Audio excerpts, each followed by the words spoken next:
মুবারক চোখের পানি ছেড়ে ডাকতে বলে ভাই কে শোনাইলা রে,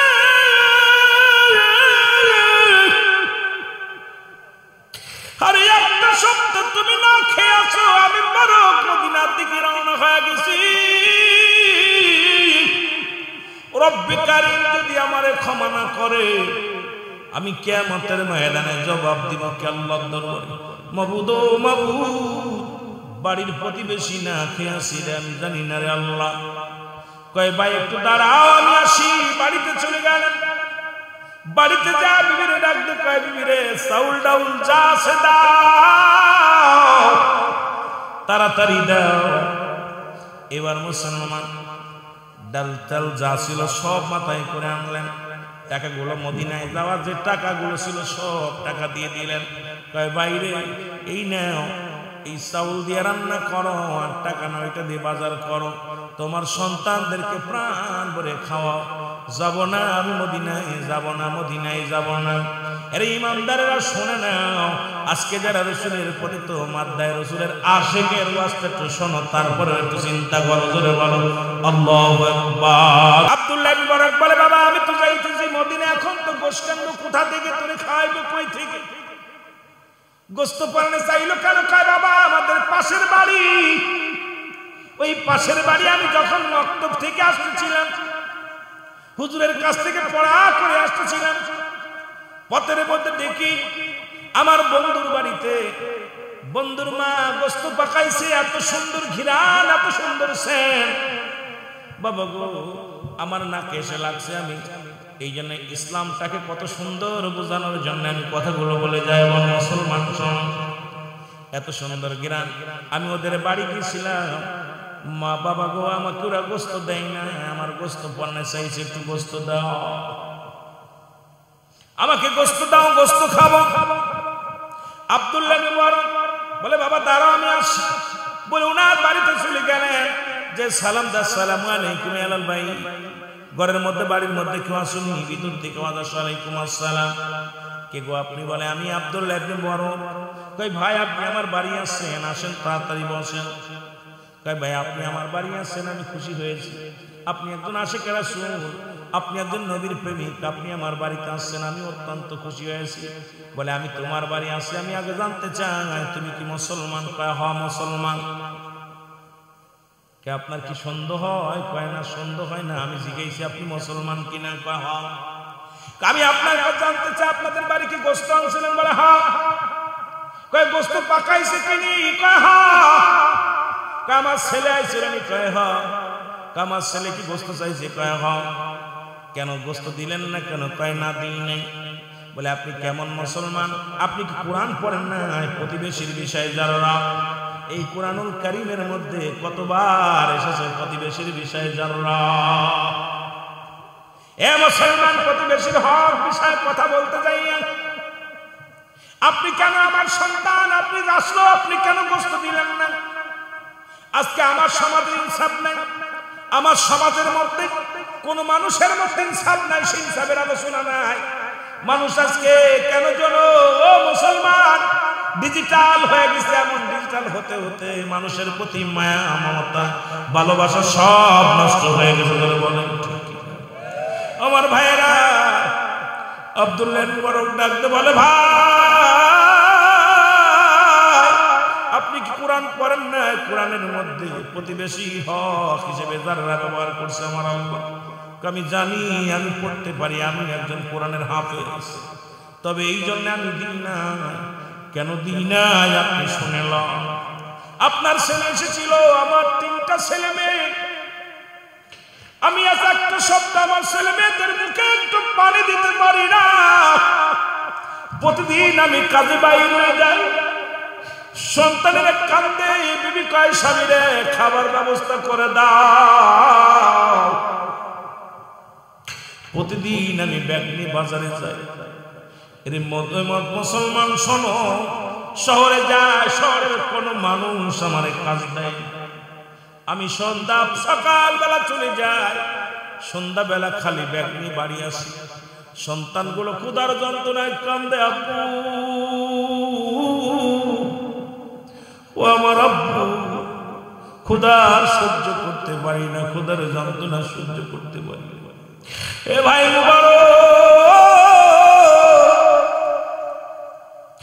বাইরে শোনো, আজকে যখন আমি বাজারের দিকে যাইতেছিলাম, আমার ছোট ছেলেটা পিছন থেকে ডাক দিয়ে বলে, আব্বু আজকে যদি খাবার নামতে পারো মনে হয় মারা যাব। এই ক্ষুধার যন্ত্রণা সহ্য করতে পারবো না আব্বু। আমি সারাদিন মানুষের দ্বারে দ্বারে বেড়াইলাম, কেউ আমার একটা কাজ দিল না, কেউ একটা কাজের সন্ধানও দিল না। বিকেল হয়ে গেল, আমি কাজ না পেয়ে আমার সন্তানের কান্না শুধু সামনে হাজির হয়ে গেছে। আমার যুবক ভাইয়েরা, সন্তানকে যারা ভালোবাসেন, বাবারে যারা ভালোবাসেন, বলে হুজুর আমার এই ছেলের কান্না পিছন থেকে বারবার বেশি আসে, আব্বু যদি আজকে খানা না নো বাবু মনে হয় আর বাঁচবো না। এই আওয়াজটা বারবার আমার কানে বেশি আসলো। আমি কাজ না পেয়ে সন্ধ্যা লাগা ভাব হয়ে আসলো, আমিও ব্যাগ নিয়ে বাড়ির দিকে আসতেছিলাম। হঠাৎ দেখি একটা গরু মরে পড়ে আছে, আর ওই মরা গরুর গোস্তগুলো কুকুর শেলে বাগ করে খাচ্ছে। আমি তাদেরকে তাড়াইয়া দিয়া ওই মরা গরুর রোদ থেকে কিছুটা গোস্ত কেটে আনছি, কেটে এনে এইটা আমার সন্তানদেরকে রান্না করে দিছি। এ ভাই মুবারক, আপনি একজন ইমানদার মানুষ, ধনী মানুষ, আপনি ধনী মানুষ, বড় লোক মানুষ।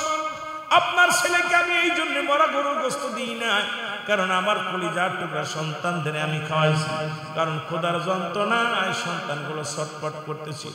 এটা আমি বাবা হয়ে সহ্য করতে পারি না, এই জন্য মরা গরুর গোস্ত কেটে এনে আমার সন্তানদেরকে আমি রান্না করে খাওয়াইছি। জোরে জোরে চিল্লায়া বলা যাবে আল্লাহু আকবার। এই আব্দুল্লাহ আনসারী বলা পর নবী ডাকতে বলে, স্বামী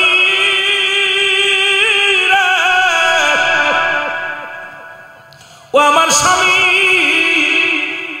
আপনি আমাকে একটু সুযোগ দিয়ে দিবেন, সময় দিয়ে দিবেন, আমিও যেন 5 ওয়াক্ত সালাত আদায় করে রহমতের নবী আপনার সঙ্গে আমি রহমতের নবীর হাত ধরে জান্নাতে যেতে পারি। জোরে জোরে চিল্লায়া বলা যাবে না সুবহানাল্লাহ। নবীজি একদিন দুদিন কয়েকদিন দেখে সাহাবীরা সালাম ফিরায়, নবী দেখে আনসারীর খোঁজ পাওয়া যায় না। সালাম ফিরে আনসারী, ওখান থেকে রাসূল দেখে আনসারী মসজিদে আসে। ইমাম সাহেবের সঙ্গে যদি আমার যে মুসল্লিগুলো আছে, ইমাম সাহেবের সাথে আন্ডারস্ট্যান্ডিং হয়ে যায়। একদিনের জায়গা দুদিন যখন না দেখবে ইমাম সাহেব, তখন জিজ্ঞাসা রাখেন মুসল্লির, ভাই অমুক মুসল্লি গেছে কই? রাসূল হলো ইমাম, সাহাবীরা হলো মুসল্লি। রাসূল বলতেছে আমার অমুক সাহাবী কই? অন্যান্য সাহাবীরা বলে নবী গো নিশ্চিত সে দুনিয়ার কোন প্রেমে পড়ে গেছে, দুনিয়ার কোন করণের মধ্যে পড়ে গেছে। রাসূল বললেন দাঁড়াও, আমি নিজেই যাব তার খোঁজ নিতে। রাসূলুল্লাহ রওনা দিলেন, বাড়িতে সালাম দাও, আসসালামু আলাইকুম ইয়া ভাই। ভিতর থেকে একটা আওয়াজ আসে না, 3-3 সালাম দিলেন নবীজি, একবারও সালামের জবাব আসলো না। জোরে বলেন আল্লাহু আকবার। 3-3 সালাম দিলেন নবীজি, একবারও সালামের জবাব পাইলেন না। নবীজি মনের ভিতরে একটু কষ্ট নিয়ে ফিরে গেলেন।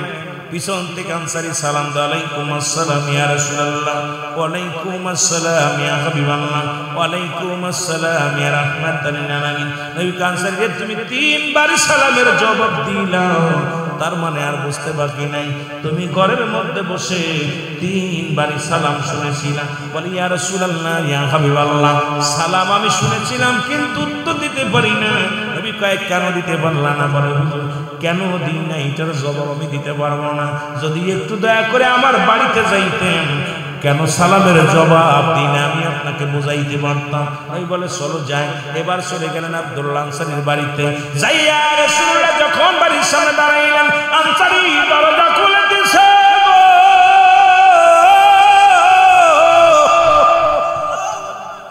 দরজাটা তখন খুলে দিয়েছে, ভিতরে দেখে বিশাল বড় একটা গর্ত খোঁড়া। নবীজি গর্ত দেখে বলেন আনসারী ঘটনাটা কি? তোমার ঘরের ভিতর গর্ত খোঁড়া কেন? হুজুর আপনি আমাকে যখন সালাম দিয়েছিলেন তখন আমি উলঙ্গ অবস্থায় কাপড়বিহীন এই গর্তের মধ্যে বসেছিলাম।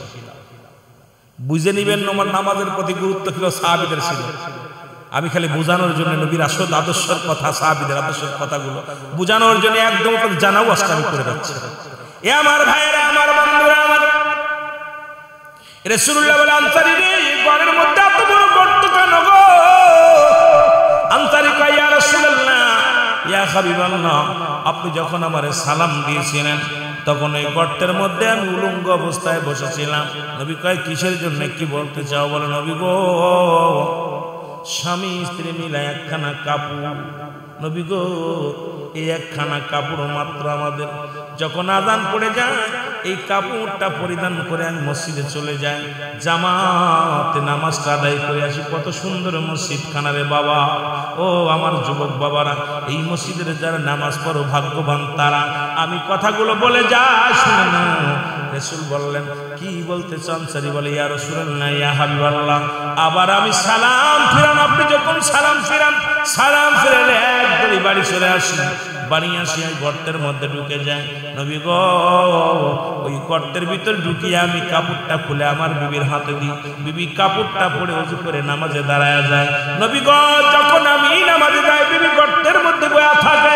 আবার আমি যখন নামাজে যাই, আমার বিবি যখন নামাজে যায়, আমি তখন গর্তের মধ্যে বসে থাকি। ইয়া রাসূলুল্লাহ, ইয়া হাবিবাল্লাহ, আমার বিবি দাবি করেছে যেদিন মুসিবতের দিনে, যেদিন আমি জান্নাতে যাব, সেদিন যেন আপনি আমাকে, হুজুর, ইয়া রাসূলুল্লাহ, ইয়া হাবিবাল্লাহ, যেদিন আপনি আমার হাত ধরে জান্নাতে নিবেন, সেদিন আমার বিবিও যেন সাথে যায়।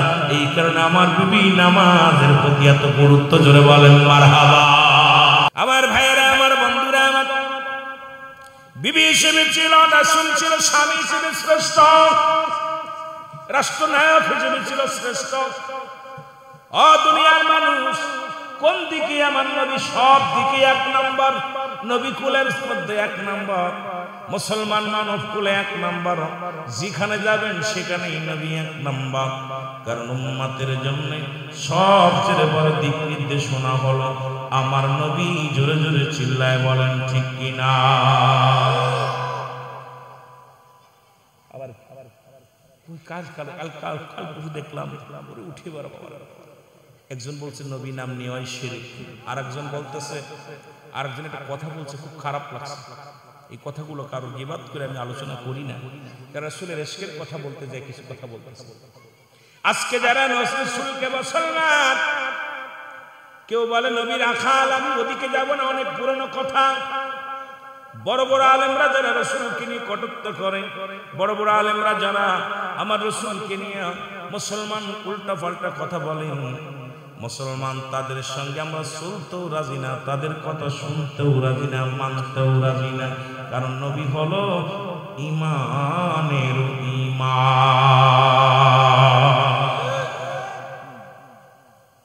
বুঝা কইেন ঠিক, আবার সকালবেলা করে রুলামি শেখ আমার আগের ভাই কিছু কথা বলতেছিল, খুব মূল্যবান করে কথা বলতেছিল, আমি গাড়ির ভিতরে যেটুকু শুনেছি কথা বলছি। আমার ভাইয়ের একটা হলো ব্যক্তির জীবনের অমূল্য সম্পদের নাম হলো রূহ, আর মানব জীবনের অমূল্য সম্পদের নাম হলো ঈমান। দুইটা জিনিস, কথা খেয়াল করবেন। কয়টা জিনিস? দুইটা জিনিস। একটা হলো ঈমান আর একটা হলো রূহ। একটা হলো ঈমান, একটা হলো রূহ। বডিটা দেখতে শুনতে ভালো, হাত আছে, পা আছে, সব ঠিক আছে, ভিতরে থেকে বাতাসটা বাইর হয়ে গেছে, এই বডিটার কোনো মূল্য নাই। এই জন্য মানব জীবনের অমূল্য সম্পদের নাম হলো ঈমান, আর ব্যক্তির জীবনের অমূল্য সম্পদের নাম হলো রূহ। রূহবিহীন যেমন বডির মূল্য নাই, ঈমানবিহীন কোনো আমলের মূল্য নাই। একটা হলো ঈমান আর একটা হলো আমল। যেহেতু আমি আলোচনা করছি মুসলমান, ইসলাম, ঈমান, ইহসান, কালেমা, নামাজ, রোজা, হজ, যাকাত, শরীয়ত, তরিকত, হাকিকত, মারিফত। মুসলমান কালেমা, নামাজ, রোজা, হজ, যাকাত আলোচনার একটি ঈমানের দিকে যাবে, রাসূলের প্রেমের দিকে যাবে, শরীয়তের আলোচনা করা লাগবে, তরিকতের আলোচনা করা লাগবে, বাস্তবতা নিয়ে কিছু কথা বলবো, আল্লাহ যেন বুঝার তৌফিক দান করুক। এই জন্য আমি কমিটিকে জিজ্ঞাইলাম যে আমাকে কোনো বিষয় দিচ্ছেননি, যেহেতু দেয় নাই তাহলে চারিদিকেই কথাগুলো বলা লাগবে, যেহেতু শেষ ভালো যার সব ভালো, অনেক ব্যথা পল্লী এলাকার মধ্যে অনেক ওয়াজের দরকার, সবটা একবারে বলা সম্ভব নয়, তবে চেষ্টা করব কিছুটা আপনাদের দেওয়ার জন্য। আল্লাহ যেন দয়া করে, জোরে জোরে চিল্লায় বলা যাবে না মারহাবা। রাসূল সর্বোপরি বুঝে ফেললাম যে নবী আসছো আমার জন্য, গেছেও আমার জন্য, ঠিক কি না? আসছে কার জন্য? আমাদের জন্য, গেছে আমাদের জন্য। বুঝা লাগবে, এইটা বুঝলে আমার রাসূলকে মাথায়, আরে বাবারে বাবা, আমার রাসূলের শান মানকে মাথায় রাখতে হতো, কি না বুঝার কারণে এইগুলো এই কপাল পোড়া মৌলবীরা ফতোয়া পড়ছে দূরের থেকে, কোথায় থেকে ডিগ্রি আই না কপাল পোড়া মৌলবীরা আইয়া রাসূলের নামে উল্টা পাল্টা কথা। আমার ভাইরা, আমার বন্ধুরা, আমার রাসূল দেখাল ছিলেন, কেন ছিলেন? আমার নবীর যখন দেখাল বলো, এটা আমার নবী কষ্ট পায় না, তবে আমরা বড় কষ্ট পাই। এই জন্য নবী কেন করছে? একটা নবী কঠিন মরুর দেশে আইলা রাখালিয়ার দেশে, মিসরাইতেন বনে জঙ্গলায়, নবীজি আপনাকে দেখিবার মনে চাই, বলো আপনাকে দেখিবার, নবীজি আপনাকে হুর পরি ফেরেশতাগণ, ওয়াজ কিন্তু বুঝবেন কি কইতেছি, করে কতই জ্বালাতন, মেঘমালা মর ছায়া দিত গায়, আবার এই সমস্ত মজেজা দেখা বিবি খাদিজা জীবন জৈবন সুখে নবীর পায়, নবীজি কোন সাধনে পাইব আপনায়, বলেন কোন সাধনে পাইব আপনায়, নবীজি কোন। আমার জানা মতে আমি জাফলং একটা ওয়াজে গিয়েছিলাম আজ থেকে 2 বছর আগে। আমার আগে এক বক্তা ছিল, নাম বললে সবাই চিনবে, খালি একবার বিশ্বনবী বলার সঙ্গে সঙ্গে ডায়াস থেকে সভাপতি সাহেবের মুরব্বী, রাসূলকে বিশ্বনবী বলার সঙ্গে আমি পাশে, আচ্ছা বেয়াদব তুই কিসের বক্তা?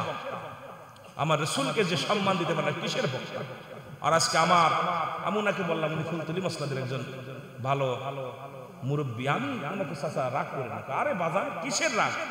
যে ব্যক্তি আমার রাসূলের মর্যাদা নিয়ে কথা বলতে পারে না, কথা বুঝেননি বা এবারে কেমনে বল না হয় বাবা, আমি কিতাব হইতে রে বাবা, কথা বুঝেন?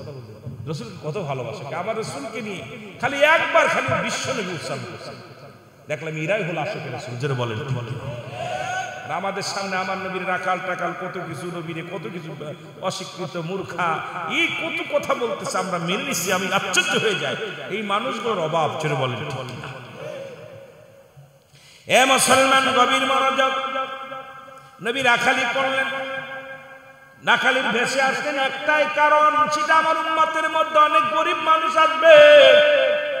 রাসূল বকরি চড়াইছে, রাসূল পাক সাল্লাল্লাহু আলাইহি সাল্লাম মাটি কাটছে, মাটি টানছে, একটাই কারণ হলো আমার উম্মতিরা অনেক উম্মতিরা হবে দিন মজুরি, অনেক উম্মতিরা হবে পৃথিবীর মধ্যে তারা হবে গরিব, যাতে করে কোন উম্মত যেন কষ্ট না পায়। কারণ নবীর আদর্শের দিকে যখন তাকাবে উম্মতিরা চিন্তা করবে, আমি জন বেচলে দোষ কি, রিক্সা চালাইলে দোষ কি, আমি ভ্যান চালাইলে দোষ কি? কারণ নবীর শিক্ষা করো না ভিক্ষা মিয়ানত খরচ হবে। তোমার মতো তার মানুষের বাড়ি বাড়ি হাত পেতে খাই নাই, বস্তা গাড়ি করে নিয়ে চাউল টাউল কালেকশন করে সব ভাগ করে খাই নাই। এর চামড়ার টাকা ব্যবসা বন্ধ হয়ে গেছে, এখন জ্বালা ধরছে গায়ে। জোরে বলেন ঠিক কিনা? কথাগুলো বলতে হয় মুসলমান। এখন চামড়ার দাম কমার কারণে দেখা যায় গ্রাম ঘাটে আর এই বড় বড় পোস্টার গুলো দেখা যায় না। আগে তো দেখছি সব জায়গায় লাগানো থাকতো, আপনার মহামূল্যবান চামড়ার পশুর চামড়াটা আমাদের ইল্লা বোর্ডিং এ দান করবেন, এখন এগুলো সব বন্ধ হয়ে গেছে, কারণ দেখছে চামড়া আর কেনে না, গরুর চামড়া চেনে না, ছাগলের চামড়া কেনে না। এখন সারাদিন ধরে হেঁটে হেঁটে পা ব্যথা করে, ওই ওষুধ কেনার টাকা হয় না। জোরে কোন ঠিক কিনা? এখন শুরু করতে রাসূলকে নিয়ে কটাক্ত। মুসলমান শোনো আমার বাবারা, আমার গভীর মনোযোগ। রাসূল আবার আমার নবী যে বাদশারও বাদশা ছিল, নবী রাজত্ব করেছেন, আমার নবী এই জন্য করেছেন পৃথিবীর মধ্যে আমার উম্মতেরা কেউ যদি ধনী হয়, কেউ যদি এমপি হয়, মন্ত্রী হয়, খবরদার খবরদার যেন কেউ অহংকার না করে, যেন কারণ সে যেন মনে করে আমার নবী তো বাদশা ছিলেন, যিনি এই জন্য সেজন্য অহংকারী না হয়। নবীজি বোঝায় গেছে তার উম্মতের জন্য। জোরে বলেন ঠিক কিনা? রাসূল তো আপনার আমার জন্য এগুলো করে দিয়েছেন। এখন আমার জামানায় কিছু মৌলবীর ওয়াজ করার নবী 70 তালি কাপড় গায়ে দিচ্ছে। কথা কইলেন?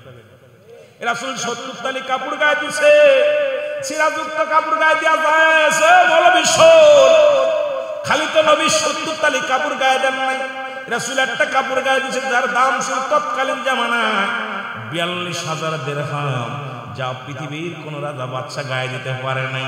রাসূল এটাও বুঝায় দিয়ে গেছে, তুমি যদি দামি পোশাক গায়ে দাও অহংকার করো না, সিরাজযুক্ত কাপড় গায়ে দিলে অহংকার করো না, কারণ আমার উম্মতিরা কেউ বড় দামি কাপড় গায়ে দিবে, দামি জিনিস ব্যবহার করবে, আবার কোন উম্মত নরমাল ব্যবহার করবে, কেউ যেন কষ্ট না পায়, কেউ যেন অহংকার না করে। এর জন্যই তো রাসূলকে পাঠাইছে দুনিয়ার মধ্যে। রব্বি কারীম ধরে বলেন ঠিক কিনা?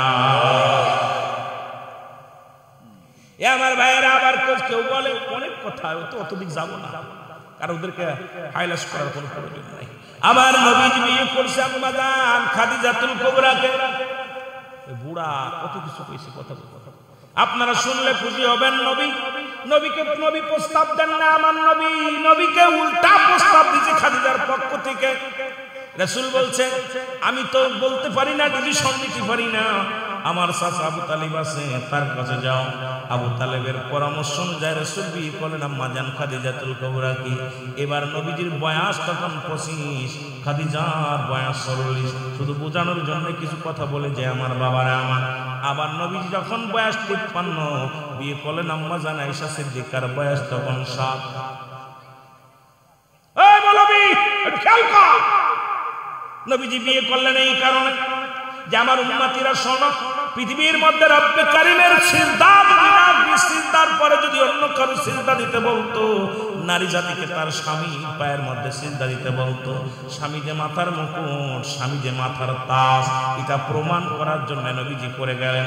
আম্মা জান খাদিজাকে বুঝায় দিয়ে গেলেন, দুনিয়ার মানুষ শোনো আমার উম্মতিরা, তোমার স্বামী যদি বয়সে ছোট হয়, খবরদার খবরদার তার অবহেলা করবা না, খবরদার খবরদার তারে কি করবা না, অপমান করবা না, তাকে সম্মান করবা। আবার যদি তোমার স্বামী বয়স্ক হয়, যদি তোমার স্বামী বুড়া হয়, তুমি যদি জোয়ান হও, খবরদার বুড়া বলবি না, স্বামীর মাথায় রাখবে মুসলমান। রাসূল পাক সাল্লাল্লাহু আলাইহি ওয়াসাল্লাম স্ত্রীদের থেকে কেমন মর্যাদা পেলেন মুসলমান শোনো। আম্মা জান আয়েশা সিদ্দিকা একদিন দেখে রাসূল পাক সাল্লাল্লাহু আলাইহি ওয়াসাল্লাম চোখের পানি ফেলে কাঁদতেছে। বলে হুজুর আপনি কেন কাঁদেন? বলে আয়েশা রে, আজ বড্ড মনে পড়েছে, আমার খাদিজার কথা মনে পড়ে যায়। আমার নবী বলা পর খাদিজা আয়েশা বলে, ইয়া রাসূলুল্লাহ, ইয়া হাবিবাল্লাহ, আমি কথা দিলাম আপনাকে আমি এত ভালোবাসবো, খাদিজার কথা মনে করতে দিব না। সুবহানাল্লাহ বলেন না? মৌলভী সাহেব ওয়াস্তু করলেন, এটা আপনার আমার জন্য করে গেছে। স্বামী যে স্বামীকে মাথায় রাখবে, স্বামীর মর্যাদা, স্বামীকে কত ভালোবাসতে হয় খাদিজা শিখায় দিয়ে গেলেন। স্বামীকে কেমন ভালোবাসতে হবে আম্মা জান আয়েশা সিদ্দিকা বুঝায় দিয়ে গেলেন।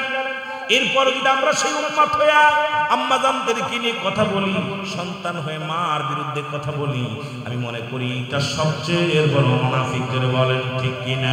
এই জন্য কোরআন বলেন নাস, মানুষের মধ্যে মায়াকুল, তারা বলবে আমার নাতের ঈমান আনছে, বিল্লাহি আল্লাহর প্রতি, বিল আখিরাত, কিয়ামতের প্রতি বিশ্বাস স্থাপন করছে। ওমা কুমবিমা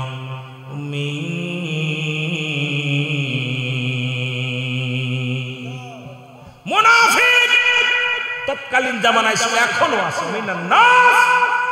নাস শব্দের অর্থ হলো মানুষ।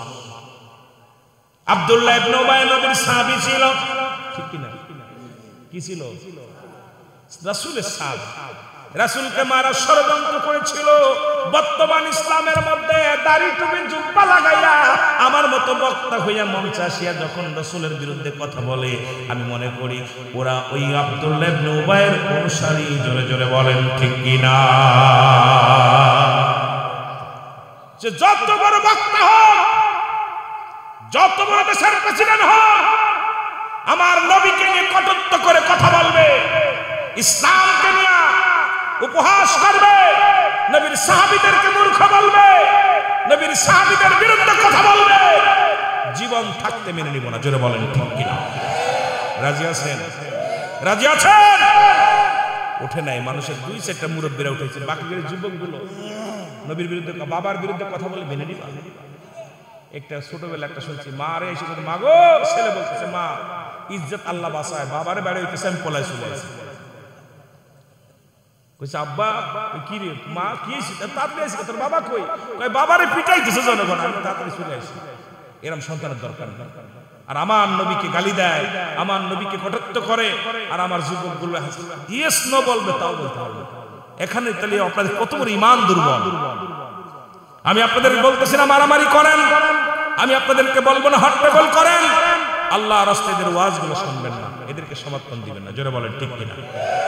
আমি মারামারির পক্ষে না, পুরানোর পক্ষে না, জ্বালানোর পক্ষে না। আমরা সুন্নি জামাত, আজ পর্যন্ত আমার বিশ্বাসের নাম সুন্নি আহলে সুন্নাত ওয়াল জামাত। কারো গাড়ি পাবেন আহলে সুন্নাত ওয়াল জামাত কারো মাথায় বাড়ি দিচ্ছে, আহলে সুন্নাত ওয়াল জামাতের কোনো সদস্য কারো ঘর দরজা জ্বলাই দিচ্ছে, আমার বিশ্বাস। কারণ এরা রাসূলের আদর্শ নিয়ে চলে, এরা হাঙ্গামা মারামারি এগুলো পছন্দ করে না। আবার আমাদের মতো দাড়ি টুপি মাথায় দিয়া কেউ মন্দির ভাঙতেছে, কেউ আপনার ওই ভাঙতেছে, ওই প্রতিমা ভাঙতেছে, কেউ আবার ওই আপনার দেখবেন ওই যে দুই গ্রুপই কথা বুঝিনি ফাটায় একবার হাসপাতালে ফাটাচ্ছে, মেরে ফেলতেছে মানুষ। কিন্তু আহলে সুন্নাত ওয়াল জামাত এমন ইতিহাস, নাম বলা যাবে না, নাম বলা যাবে না। কারণ আমার ভাইয়েরা, আমার বন্ধুরা, আমার রাসূলের কেমন আদর্শ ছিল। হযরত আনাস রাদিয়াল্লাহু তাআলা বলে, আমি দীর্ঘ 10টা বছর খেদমতে ছিলাম। কত বছর? 10 বছর খেদমতে ছিলাম। আহলে সুন্নাত ওয়াল জামাতের চরিত্র কেমন হবে হযরত আনাস বুঝায় দিয়ে গেল। নবীর আদর্শ কেমন হবে, আমাদের আদর্শ কেমন হবে। হযরত আনাস বলে, আল্লাহর কসম করে বলি 10টা বছর রাসূলের খেদমতে ছিলাম, কত ভুল করেছি। নবী একটা চাইলে আর একটা করতাম, একটা কইলে আর একটা কইতাম।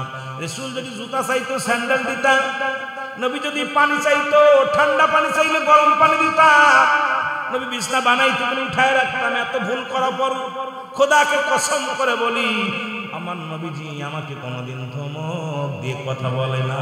ইয়া দ্বারা প্রমাণ হয় নবীর আদর্শ যার ভিতরে আছে সে কোনোদিন খুন খারাপি, মানুষ মারা, আমার এই গাড়ি পুরাপুরি, এই হট্টগোলের মধ্যে কোনোদিন যাইতে পারে না। জোরে বলেন ঠিক কিনা?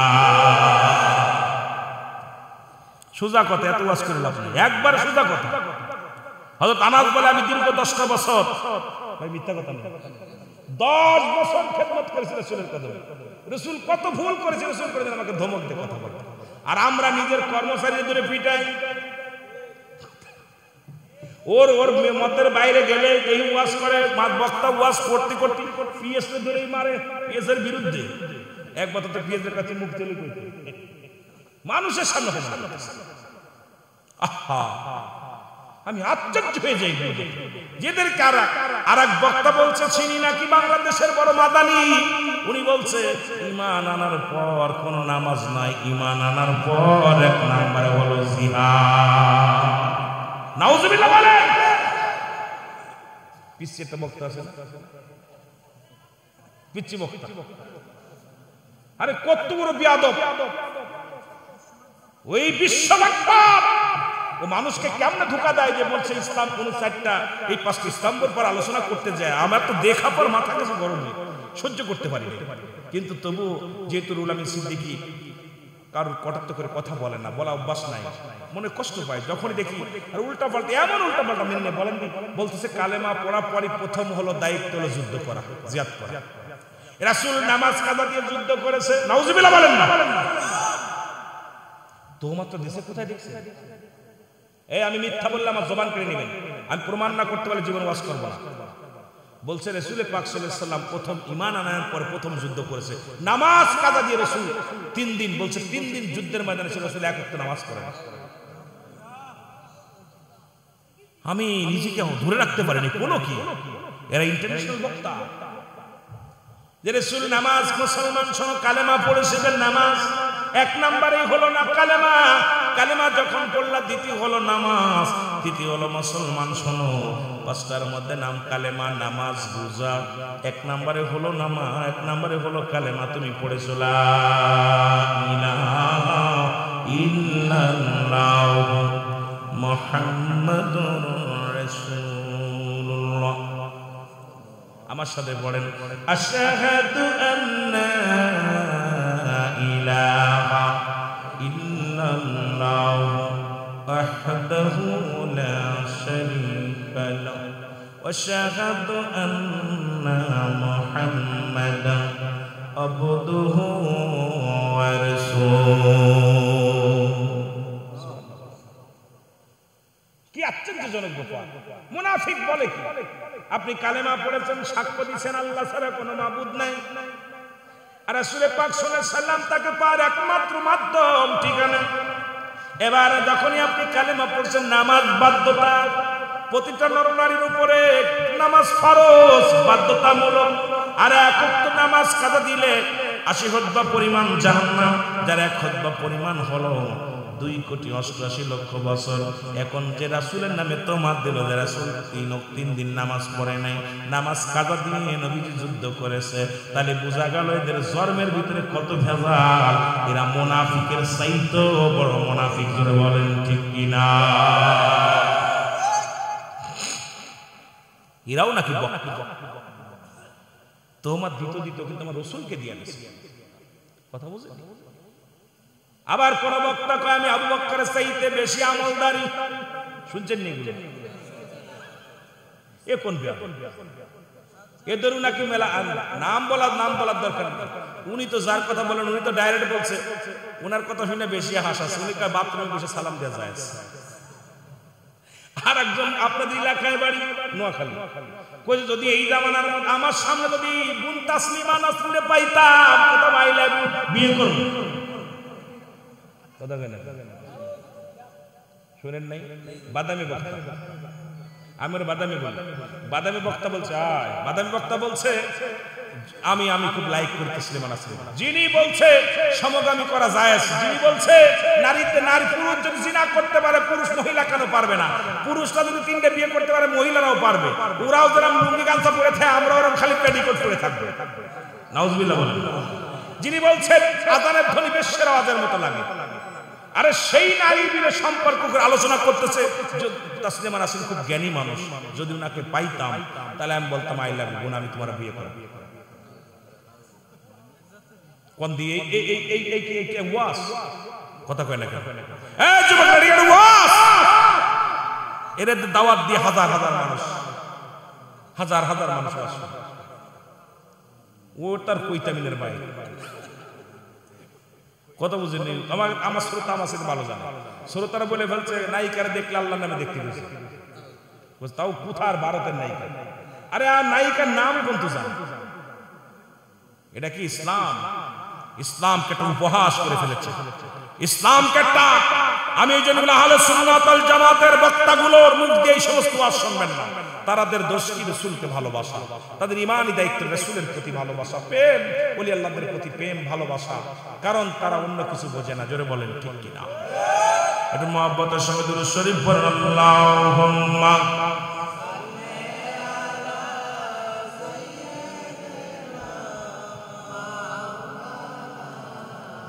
ওয়ালা আলী সাইয়্যিদিনা।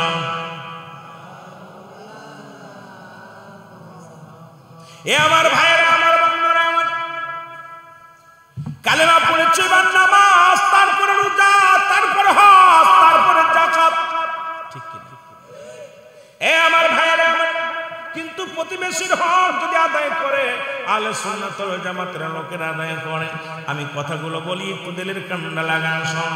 তৎকালীন জামানায় একজন ব্যক্তি আব্দুল্লাহ ইবনে মুবারক, ইনি প্রতি বছর রাসূলুল্লাহর রওজা মুবারক জিয়ারত করতে যাইতেন। নবীকে এত ভালোবাসতেন, এমন ভালোবাসতেন আব্দুল্লাহ ইবনে মুবারক প্রতিদিন মদিনার জন্য কাঁদতেন, বয়া বয়া কাঁদতেন। রাসূলুল্লাহর প্রেম ভালোবাসা যার মধ্যে ছিল। এখন যদি কেউ বলে আমি আব্দুল্লাহ ইবনে মুবারকের নাম শুনি নাই, আমি কই এটা একটা বাটপার সিটার, সে লেখাপড়াই করে নাই। কারণ আব্দুল্লাহ ইবনে মুবারক তৎকালীন জামানার মধ্যে নবীর এমন একজন প্রেমিক ছিল। মুসলমান শুনে নাও, প্রতি বছর হজের মৌসুম বলে আব্দুল্লাহ ইবনে মুবারক মদিনায় চলে যেত জিয়ারত করতে। জোরে বলেন মারহাবা। মদিনার দিকে রওনা হয়ে গেল কাঠুরি বান্দিয়া। কেন এখন তারে বলে বাধা লাগে না, কাঠুরি বান্দিয়া মদিনার দিকে রওনা দিবে। পিছন থেকে ছোট ছেলেটা রাখতে বলে আব্বু, আব্বু গো একটু দাঁড়াও। আব্দুল্লাহ ইবনে মুবারক দাঁড়াইলেন, বলে বাবারে কি বলতে চাও? কোথায় যাও? মদিনা। কারণ রাসূলের রওজা জিয়ারত করার উদ্দেশ্যে আমি রওনা দিছি, মদিনায় যাব। ছেলে ডাকতে বলে বাবা, বাবা গো তুমি মদিনায় যাও, যার আগে একটা কথা বলে যাই, তুমি আমার জন্য একটু গোশত এনে দাও, আমার গরুর গোশত খাইতে পরানে চায়। জোরে বলো মারহাবা। আব্দুল্লাহ ইবনে মুবারক বলে বাবা আমি তো যাইতেছি মদিনা, এখন তো গোশত কেন, কোথা থেকে তোরে খাইবো, কই থেকে? গোশত পরানে চাইলো কেন? কয় বাবা আমাদের পাশের বাড়ি, ওই পাশের বাড়ি আমি যখন মক্তব থেকে আসতেছিলাম, হুজুরের কাছ থেকে পড়া করে আসতেছিলাম, পথের মধ্যে দেখি আমার বন্ধুর বাড়িতে বন্ধুর মা গোশত পাকাইছে, এত সুন্দর ঘিরান, এত সুন্দর সেন্ট। বাবা গো আমার নাকে এসে লাগছে। আমি এই জন্য ইসলামটাকে কত সুন্দর বোঝানোর জন্য আমি কথাগুলো বলে যাই। মুসলমান শোন, এত সুন্দর ঘিরান। আমি ওদের বাড়ি গিয়েছিলাম, মা বাবা গো আমাকে ওরা গোশত দেয় না, আমার গোশত পণ্যে চাইছে, একটু গোশত দাও, আমাকে গোশত দাও, গোশত খাবো। আব্দুল্লাহ ইবনে মুবারক বলে বাবা দাঁড়াও আমি আসি। বলে ওনার বাড়িতে চলে গেলেন, যে সালাম দা আসসালামু আলাইকুম আলাল ভাই। ঘরের মধ্যে বাড়ির মধ্যে কেউ আসুনি, ভিতর থেকে ওয়ালাইকুম আসসালাম। কে গো আপনি? বলে আমি আব্দুল্লাহ ইবনে মুবারক। কই ভাই আপনি আমার বাড়ি আসছেন, আসেন তাড়াতাড়ি বসেন। কই ভাই আপনি আমার বাড়ি আসছেন, আমি খুশি হয়েছি। আপনি একজন আশিকের রাসূল, আপনি একজন নবীর প্রেমিক, আপনি আমার বাড়িতে আসছেন, আমি অত্যন্ত খুশি হয়েছি। বলে আমি তোমার বাড়ি আসছি, আমি আগে জানতে চাই তুমি কি মুসলমান? কয় হ্যাঁ মুসলমান। কে আপনার কি সন্দেহ হয়? কয় না সন্দেহ হয় না, আমি জিজ্ঞেসি আপনি মুসলমান কিনা? কয় হ্যাঁ। আমি আপনার কাছে জানতে চাই আপনাদের বাড়ি কি গোশত আনছিলেন? বলে হ্যাঁ। কয় গোশত পাকাইছে কিনি? কয় হ্যাঁ। আমার ছেলে আইছিল? কয় হ্যাঁ। আমার ছেলে কি গোশত চাইছে? কয় হ্যাঁ। কেন গোশত দিলেন না কেন? কয় না দিই নাই। বলে আপনি কেমন মুসলমান? আপনি কি কোরআন পড়েন না? প্রতিবেশীর বিষয়ে জাররা। এই কোরআনুল কারীমের মধ্যে কতবার এসেছে প্রতিবেশীর বিষয়ে জাররা। এ মুসলমান, প্রতিবেশীর হক বিষয়ে কথা বলতে যাইয়া আপনি কেন আমার সন্তান, আপনি আসলো, আপনি কেন গোশত দিলেন না? আজকে আমার সমাজে ইনসাফ নাই, আমার সমাজের মধ্যে কোন মানুষের মধ্যে ইনসাফ নাই, সেই ইনসাফের আলোচনা নাই। মানুষ আজকে কেন যেন ও মুসলমান ডিজিটাল হয়ে গেছে। এমন ডিজিটাল হতে হতে মানুষের প্রতি মায়া মমতা ভালোবাসা সব নষ্ট হয়ে গেছে। বলেন আমার ভাইয়েরা, আব্দুল্লাহ ইবনে মুবারক ডাকতে বলে ভাই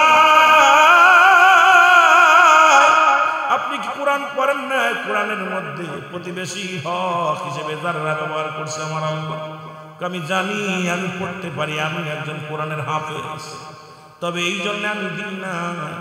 কেন দিই না আপনি শুনেলাম। আপনার ছেলে এসেছিল, আমার 3টা ছেলে মেয়ে, আমি আজ একটা শব্দ আমার ছেলে মেয়েদের মুখে একটু পানি দিতে পারি না। প্রতিদিন আমি কাজে বাইরে যাই, সন্তানের কান্দে, বিবি কয় স্বামীরে খাবার ব্যবস্থা করে দাও। প্রতিদিন আমি ব্যাগ নিয়ে বাজারে যাই। এর মুসলমান শোনো, শহরে যায়, শহরের কোনো মানুষ আমার কাজ দেয়। আমি সকালবেলা চলে যাই, সন্ধ্যাবেলা খালি ব্যাগ নিয়ে বাড়ি আসি। সন্তানগুলো ক্ষুধার যন্ত্রণায় কান্দে, আব্বু ও আমার আব্বু, ক্ষুধার সহ্য করতে পারি না, ক্ষুধার যন্ত্রণা সহ্য করতে পারি না। এ ভাই মুবারক,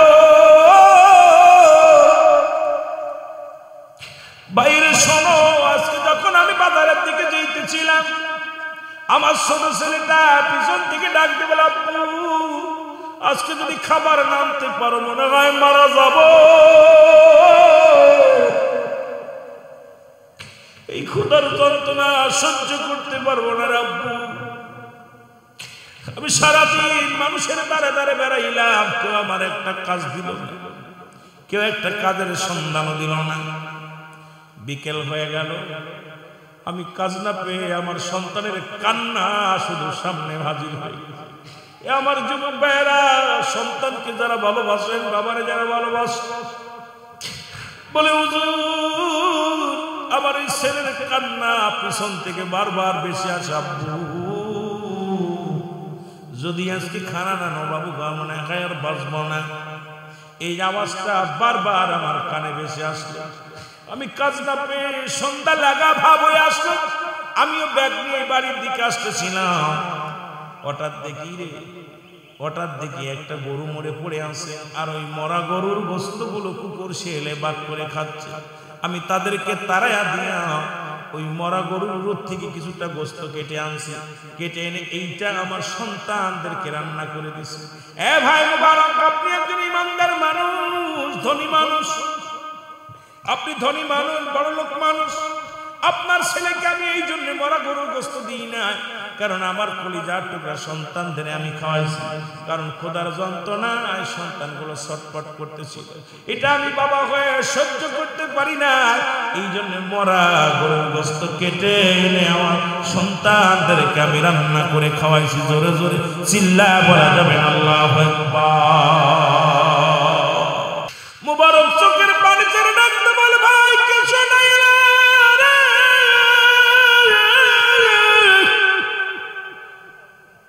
আরে একটা সপ্তাহ তুমি না খেয়ে আছো, আমি মুবারক মদিনার দিকে রওনা হয়ে গেছি।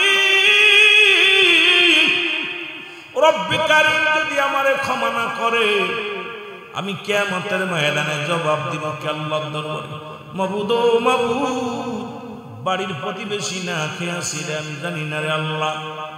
কয় ভাই একটু দাঁড়াও, আমি আসি। বাড়িতে চলে গেলেন, বাড়িতে যা বিবিরে ডাক দে, কয় বিবিরে চাউল ডাউল যা আছে দাও, তাড়াতাড়ি দাও। এবার মুসলমান ডাল টাল যা ছিল সব মাথায় করে আনলেন, টাকাগুলো মদিনায় যাওয়ার যে টাকাগুলো ছিল সব টাকা দিয়ে দিলেন। কয় বাইরে এই নাও, এই চাউল দিয়ে রান্না করো, আর টাকা না ওইটা দিয়ে বাজার করো, তোমার সন্তানদেরকে প্রাণ ভরে খাওয়াও। যাব না আমি মদিনায় যাব না, মদিনায় যাব না।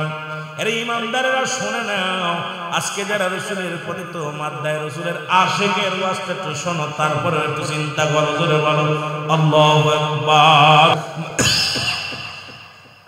মহব্বতের সঙ্গে দুরূদ শরীফ পড়েন, আল্লাহুম্মা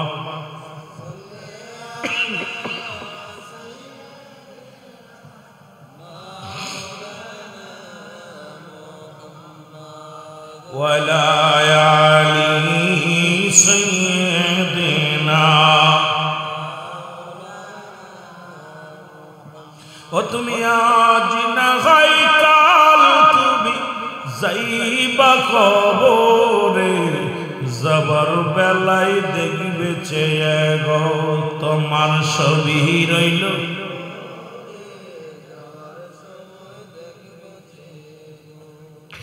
তুমি ঘর করলাম, বাড়ি করলাম, সবই যাইবা ছেড়ে, যেদিন আজরাইল ধরা দিবে রে, যেদিন আজরাইল ধরা দিবে রে, বলো আজ না হয় কাল, তুমি আজ না হয় যাবার সময় দেখবে চেয়ে গো, তোমার ছবি রইল পড়ে যাবার কাছে। তোমার দাদাই গেছে বাবাই গেছে কেউ আসলো না ফিরে। দাদাই গেছে বাবাই গেছে ফিরে, তোমার তো যাইতে হবে রে ও ভাই অন্ধকার কবরে। এ দুনিয়ার মুসলমান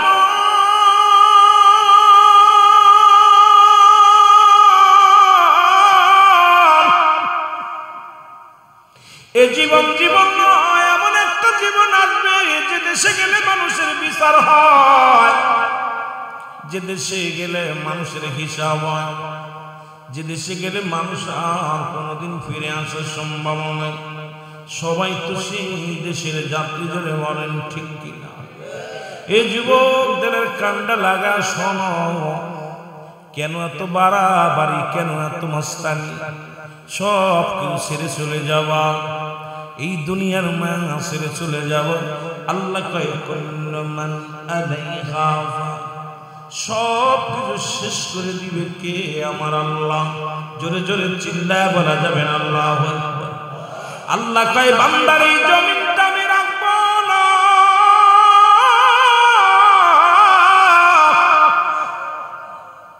এই আসমানের মধ্যে যা কিছু আছে আমি আমার চূর্ণ বিচূর্ণ করে দিব।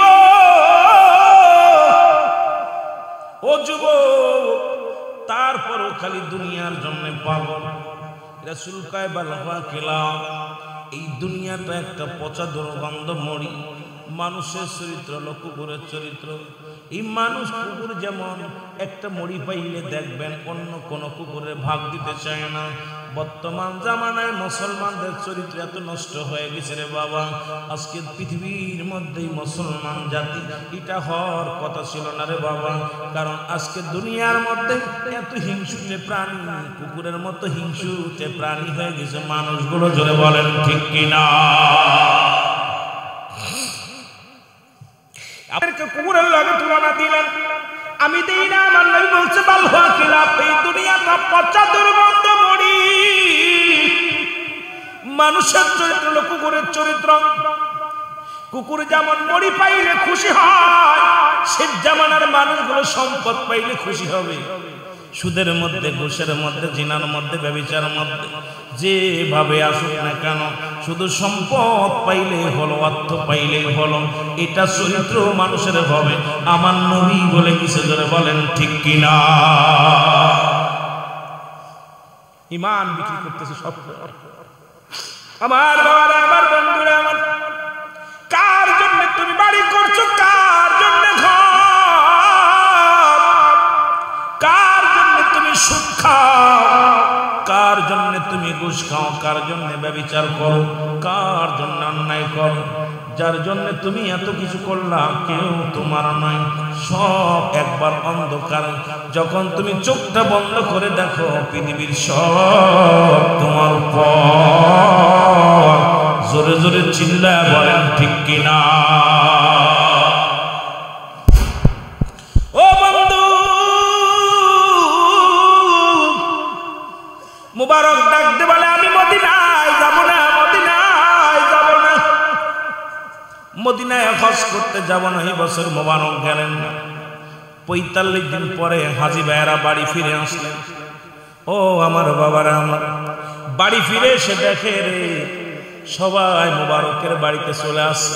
এসে ডাকতে বলে মুবারক, আমরা জানি তুমি একজন ভালো মানুষ, আমরা জানি তুমি একজন কামেল মানুষ, কিন্তু একই তাবুর ভিতরে রান্না, একই তাবুর ভিতরে ঘুমাইলাম, একই পাতিলের খানা খাইলাম, একই সাথে জামাতে নামাজ আদায় করলাম, তুমি কবের ফ্লাইটে আসলা?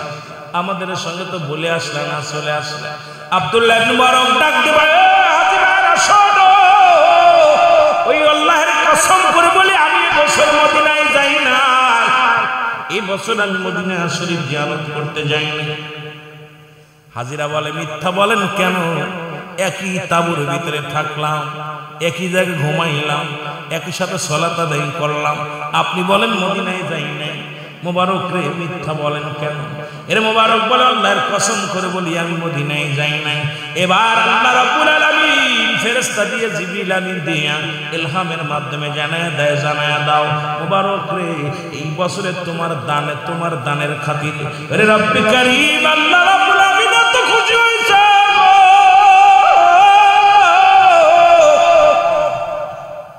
এই বছরে যত হাজি গেছে তোমার ওসিলা সমস্ত হাজদের হজ আল্লাহ কবুল করেছে আর তোমারে বানাইয়া তোমারে সাজাইয়া তোমার মহল্লা থেকে যত হাজি গেছে সবার সামনে তোমারে ঘোরাইছে সবার সামনে দিয়া তোমারে ঘোরাইছে রে মোবারক এই জন্য আজকে আমাদের প্রতিবেশীর হকের দিকে খেয়াল নাই প্রতিবেশী মানুষগুলো অসহায় পড়ে আছে আর আমরা দুনিয়ার মধ্যে সম্পদের পাহাড় করতেছি বাড়ি বানাইতেছি গাড়ি বানাইতেছি আজকে প্রতিবেশী কি হালাতে আছে একবার খবর নিলাম না কেমন মুসলমান আমার বুঝে আসে না জোরে জোরে বলেন ঠিক কিনা মহব্বতের সঙ্গে দুরূদ শরীফ পড়েন আল্লাহুম্মা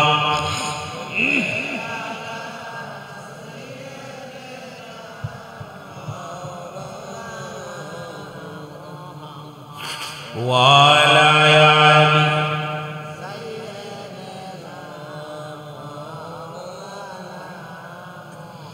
এ মুসলমান অনেক লম্বা আলোচনা হয়ে যাবে এদিকে আর যাওয়া যাবে না বলতেছিলাম ঈমান আনলে ঈমানের জন্য কত সাহাবীরা আশিক রাসূলের জীবন দিয়া দিয়েছেন ঈমান আনার জন্য দ্বিতীয় হলো নামাজের প্রতি কত গুরুত্ব ছিল আমার নবীর সাহাবীরা নবীজি নিজেই নামাজের প্রতি কত গুরুত্ব ছিল এক ওয়াক্ত নামাজের কথা বললাম যেটা বাবারা শুনে নাও আল্লাহ রাব্বুল আলামিন দুইটা টাইমে মানুষের মরণ হয় এক নাম্বার রাত এক নাম্বার দিন হয় মৃত্যু হবে রাত্রে না হয় দিনে আর দুইটা টাইমে শুরু করছে আমার আল্লাহ নামাজ দিয়ে রাত শুরু করেছে নামাজ দিয়ে দিন শুরু করেছে নামাজ দিয়ে নামাজ ছেড়ে দিয়া কবিরা গুনাহ নামাজ কাফের এবং মুসলমানদের মধ্যে পার্থক্য হলো নামাজ এখন আজকে মুসলমান এই নামাজের ওয়াজ কেন করলাম আমি যে বললাম একটা কথা আগে কালেমা পড়েছেন কালেমা পড়া পরে দ্বিতীয় কাজ হলো নামাজ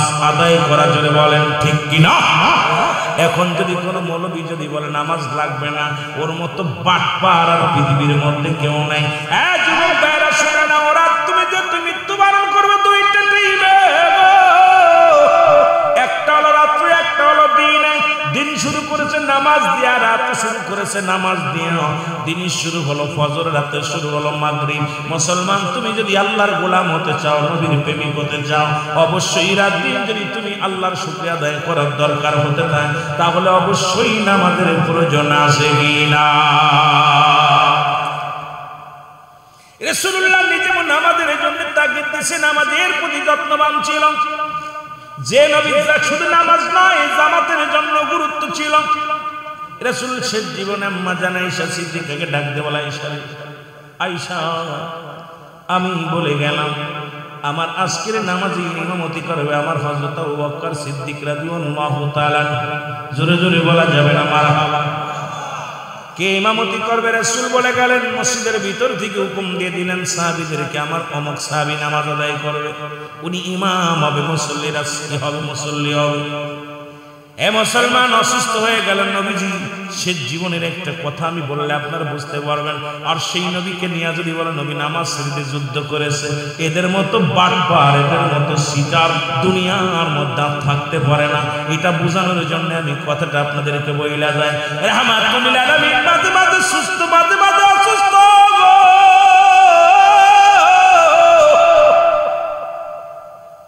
রাসূলুল্লাহ আম্মা জান আয়েশা সিদ্দিকার ঘরের মধ্যে আমার নবী কায়সারে আযান হইছে নি রে নামাজ হইছে নি কি ইয়া রাসূলুল্লাহ না নামাজ হইনি আযান হই হঠাৎ রাসূলুল্লাহর হুশ ফিরে আমার নবী আয়েশারে আয়েশা তুমি একটা কাজ করো আমার মাথাটা উঁচু করে ধরো আম্মা জান আয়েশা সিদ্দিকা রাসূলুল্লাহর মাথা মুবারক উঁচু করে ধরলেন বলে আয়েশা রে একটা কাজ করো তুমি জানালাটা খুলে দাও জানালার পর্দাটা সরায়া দাও জানালার পর্দাটা সরায়া দিলেন রাসূলুল্লাহ দেখে মসজিদের মধ্যে হযরত আবু বকর সিদ্দিক রাদিয়াল্লাহু তাআলা উনি ইমামতি করতেছেন মুসল্লিরা দাঁড়ায়া দাঁড়ায়া সালাত আদায় করে জোরে বলেন মারহাবা দেখেন না নবীজি নামাজের প্রতি কত যত্নশীল, সেই নবীরে নিয়ে কি বলে ওরা। রাসূলুল্লাহ নামাজ দেখিয়ে এবার দেখতে সাহাবীরা নামাজ আদায় করেন, রাসূলুল্লাহ চোখের পানিগুলো দাঁড় দাঁড় করে ছেড়ে দিয়েছে, নবীর চোখ দিয়ে দাঁড় দাঁড় করে পানি ছেড়ে দিয়েছে।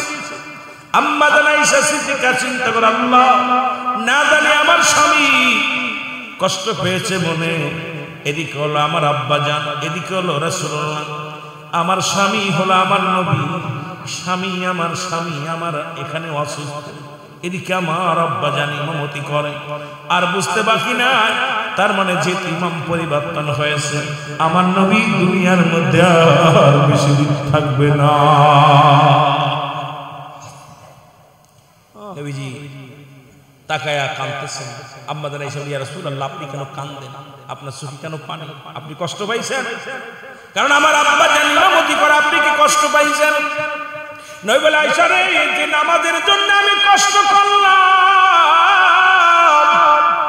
যে নামাজের তালিম দিতে যায় আমি নবী কত পাথরের আঘাত খাইলাম, ওই নামাজের জন্য আমি কত না কষ্ট পাইলাম, ওই নামাজের কথা বলতে যাইয়া কত আক্রমণের শিকার হইলাম রে আয়েশা, ওই জামাতের জন্য কত না কষ্ট করলাম। আয়েশা রে, আমার মরণে আজকে শান্তি রে আয়েশা, তুমি যে পানি আমার চোখ দিয়ে দেখো, এই পানিটা আমার আনন্দের পানি, কষ্টের পানি নয়। আমি জামাতের জন্য সাহাবীদেরকে নিয়ে কত কষ্ট করেছি, নামাজ নামাজ সালাত সালাত জামাত, এই জামাতের ফজিলত সাহাবীদেরকে বুঝাইছি। আজকে আমি দেখলাম, আমার নিজ চোখ দিয়ে প্রাণ ভরে দেখে গেলাম, আমার উম্মতিরা জামাতের সঙ্গে নামাজ আদায় করে, জোরে বলেন মারহাবা। এটা আমার কষ্টের পানি না, এটা আমার কষ্টের কান্না না, এটা আনন্দের কান্না। বলেন দি নবীজি নামাজের জামাতের লগে জামাতের জন্য এত কাঁদছে, আর সেই নবী নামাজ ছাড়ছে, এটা বিশ্বাস করেন? কথা কয় না? নবী বললেন, যদি কোনো ব্যক্তি 5 ওয়াক্ত সালাত 5 ওয়াক্ত নামাজ সময় মতো আদায় করতে পারবেন, আমি নবী তার হাত ধরে জান্নাতে নিব, জোরে বলেন মারহাবা। নবীর সামনে কে কে জান্নাতে যেতে চান একটু হাত দুখানা তুলে দেখান। নারায়ে তাকবীর, নারায়ে রিসালাত, নারায়ে গাউসিয়া। নবীজি বললেন, আমি তোমাদের ঘোষণা করে দিলাম, যে ব্যক্তি 5 ওয়াক্ত সালাত সময় মতো আদায় করতে পারবে, আমি নবী তার হাত ধরে জান্নাতে নিয়ে যাব। রাসূলের একজন ক্ষুদ্র সাহাবী, একদম গরীব সাহাবী, নাম হলো আব্দুল্লাহ আনসারী।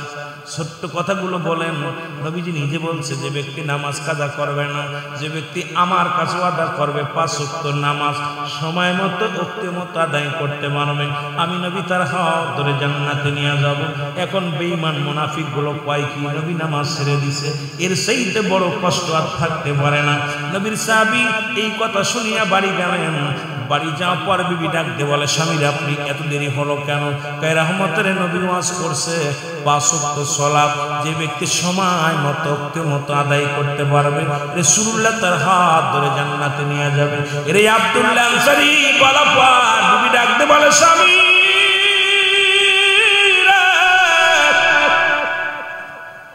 ও আমার স্বামী,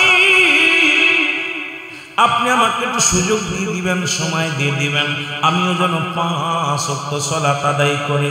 রহমতের নবী আপনার সঙ্গে আমি রহমতের নবীর হাত ধরে জান্নাতে যেতে পারি। জোরে জোরে চিল্লায় বলা যাবে না সুবহানাল্লাহ। নবীজি একদিন দুদিন কয়েকদিন দেখে সাহাবীরা সালাম ফিরায়, নবী দেখে আনসারীর খোঁজ পাওয়া যায়, সালাম ফিরে আনসারী, ওখান থেকে রাসূল দেখে আনসারী মসজিদে আসে, ইমাম সাহেবের সঙ্গে যদি আমার যে মুসল্লিগুলো আছে ইমাম সাহেবের সাথে আন্ডারস্ট্যান্ডিং হয়ে যায়।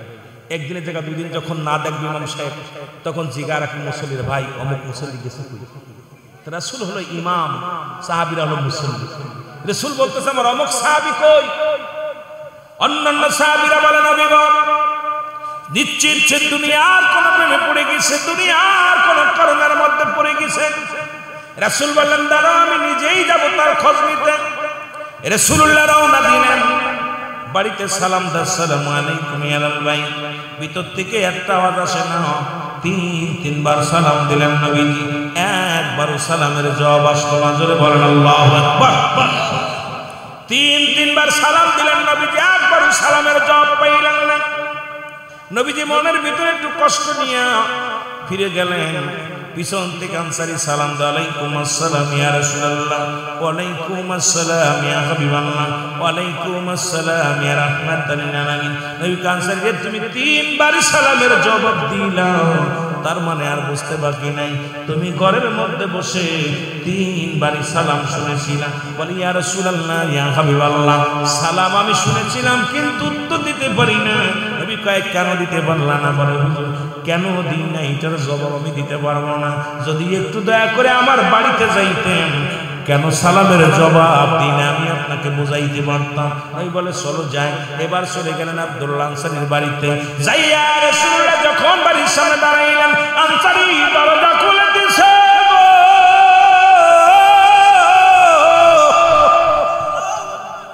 দরজাটা তখন খুলে দিয়েছে, ভিতরে দেখে বিশাল বড় একটা গর্ত খোঁড়া। নবীজি গর্ত দিকে বলেন, আনসারী ঘটনাটা কি? তোমার ঘরের ভিতর গর্ত খোঁড়া কেন? হুজুর আপনি আমাকে যখন সালাম দিয়েছিলেন তখন আমি উলঙ্গ অবস্থায় কাপড়বিহীন এই গর্তের মধ্যে বসেছিলাম। বুঝে নিবেন আমার নামাজের প্রতি গুরুত্ব ছিল সাহাবীদের ছিল। আমি খালি বোঝানোর জন্য নবীর আসল আদর্শের কথা, সাহাবীদের আদর্শের কথাগুলো বোঝানোর জন্য একদম জানাও আজকে আমি করে যাচ্ছি। এ আমার ভাইয়েরা, আমার বন্ধুরা, আমার রাসূলুল্লাহ বলে, আনসারী রে ঘরের মধ্যে এত বড় গর্ত কেন গো? আনসারী কয়, ইয়া রাসূলুল্লাহ ইয়া হাবিবাল্লাহ, আপনি যখন আমারে সালাম দিয়েছিলেন তখন এই গর্তের মধ্যে আমি উলঙ্গ অবস্থায় বসেছিলাম। নবী কয়, কিসের জন্য কি বলতে চাও? বলে, নবী গো স্বামী স্ত্রী মিলে একখানা কাপড়, নবী গো এই একখানা কাপড় মাত্র আমাদের, যখন আযান পড়ে যায় এই কাপড়টা পরিধান করে আমি মসজিদে চলে যাই, জামাতে নামাজটা আদায় করে আসি। কত সুন্দর মসজিদ খানা রে বাবা। ও আমার যুবক বাবারা, এই মসজিদের যারা নামাজ পড়ো ভাগ্যবান তারা। আমি কথাগুলো বলে যাই শুনে না।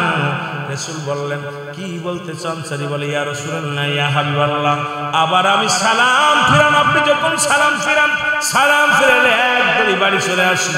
বাড়ি আসি আমি গর্তের মধ্যে ঢুকে যাই। নবী গো ওই গর্তের ভিতর ঢুকিয়ে আমি কাপড়টা খুলে আমার বিবির হাতে দিই। বিবি কাপড়টা পরে ওযু করে নামাজে দাঁড়ায় যায়। নবী গো যখন আমি নামাজে যাই বিবি গর্তের মধ্যে বসে থাকে। আবার আমি যখন নামাজে যাই, আমার বিবি যখন নামাজে যায় আমি তখন গর্তের মধ্যে বসে থাকি। ইয়া রাসূলুল্লাহ ইয়া হাবিবাল্লাহ, আমার বিবি দাবি করেছে যেদিন মুসিবতের দিনে যেদিন আমি জান্নাতে যাব সেদিন যেন আপনি ওকে হুজুর ইয়া রাসূলুল্লাহ ইয়া হাবিবাল্লাহ, যেদিন আপনি আমার হাত ধরে জান্নাতে নেবেন সেদিন আমার বিবিও যেন সাথে যায়। এই কারণে আমার বিবি নামাজের প্রতি এত গুরুত্ব। জোরে বলেন মারহাবা। আল্লাহ নবীর আনসারী, আমি নবী কথা দিলাম তোদের স্বামী স্ত্রী দুজনকে নিয়ে আমি নবী জান্নাতে যাব। জোরে বলেন মারহাবা। আর জোরে জোরে চিল্লায় বলেন আল্লাহু আকবার। এর মদিনা মদিনা আশিক মুমিনের ঠিকানা, বলো না মদিনা আশিক মুমিনের ঠিকানা। আয় গায়ে দিদার চেয়ে কাঁদো হও না নবীর দিওয়ানা, মদিনা মদিনা আশিক মুমিনের ঠিকানা, বলো না মদিনা। নবীর প্রিয় সাহাবী হযরত আবু বকর সিদ্দিক, বলো নবীর প্রিয় সাহাবী। এর ভালোবেসে শুইল পাশে, ভালোবেসে শুইল পাশে, যায় আসে তাই দেখো না মদিনা আশিক মুমিনের ঠিকানা, বলো না মদিনা মদিনা। আয় হায় দিদার চেয়ে কাঁদো তোমরা, দিদার চেয়ে কাঁদো তোমরা, হও না নবীর দিওয়ানা। অসংখ্য মুমিনের জালালউদ্দিন সুয়ুতি পুসাতবার দেখল নবীজি ভালো জালালউদ্দিন সুয়ুতি ওরে এতবার দেখিয়াও নবী এতবার দেখিয়াও নবী তৃষ্ণা তাহার মেটে না মদিনা মদিনা অসংখ্য মুমিনের ঠিকানা বলো না অসংখ্য মুমিনের ঠিকানা আয় হায় দিদার চাইলে কাঁদো তোমরা দিদার চাইলে হো না নবীর দিওয়ানা মদিনা মদিনা কালো হাবশি বেলাল ভালোবাসো ওই নবীকে ও ভালো কালো হাবশি বেলাল ওরে ইসলামের পথ মোহাম্মদ জিন বানাইলেন রব্বানা মদিনা